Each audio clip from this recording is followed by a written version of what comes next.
Americans eating all the time, the chocolate dispenser that teaches self-control, and the top universities for food lovers. For June 20th, 2012, this is Food News Today. Good morning. Food News Today is sponsored by ConAgra Foods, who shares with me the desire to provide the most current, interesting, and unbiased food news. How's your willpower these days? Do you believe that you can strengthen your self-control and willpower?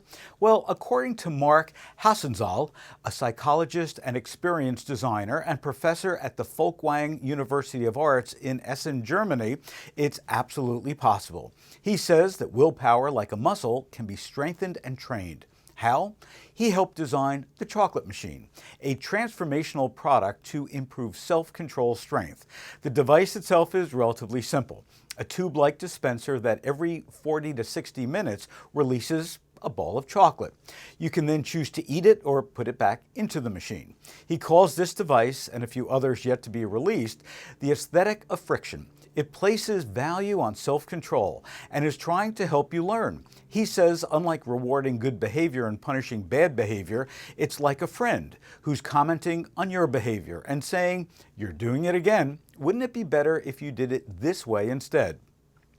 Food enthusiasts seem to be starting their passions earlier these days. 9-year-old Martha Payne started chronicling her school meals on her blog, Never Seconds, with critical acclaim. We can only imagine that when it's time for her to apply to colleges, the food that they serve will most likely be a deciding factor for her.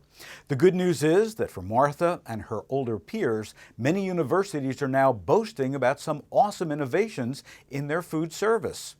Northwestern University has 6 dining facilities that serve foods like Tuscan kale salad to peanut butter bacon and apple sandwich.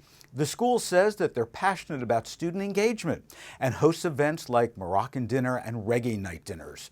The university also works towards sustainability by recycling its cooking oils and using biodegradable bags on campus.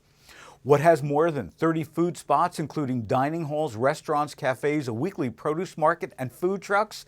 None other than the number 2 on the list, the Massachusetts Institute of Technology, whose operations are run by food management company Bon Appetit.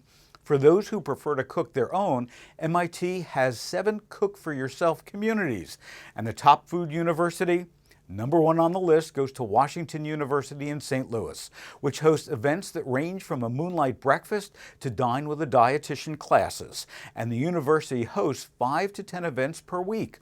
Students can learn in Studio 40, an open kitchen for cooking classes, meeting chefs, and cooking demos. The university even boasts a facility with authentic food concepts, including 2 tandoori ovens tended to by trained chefs from Pakistan and India.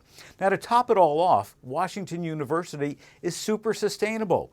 They convert waste oil to biofuel, compost food scraps, and have made a strong commitment to serving local food. When do you eat? According to the USDA's Economic Research Service, on an average day, Americans aged 15 and older spent 78 minutes involved in secondary eating and drinking. Now, that's defined as eating while doing something else that is considered to be the primary activity, like driving or working or talking on the phone. Secondary eating and drinking is reported to occur in 400-plus detailed activities, except for sleeping, perhaps highlighting yet another cause for our rampant obesity and overeating.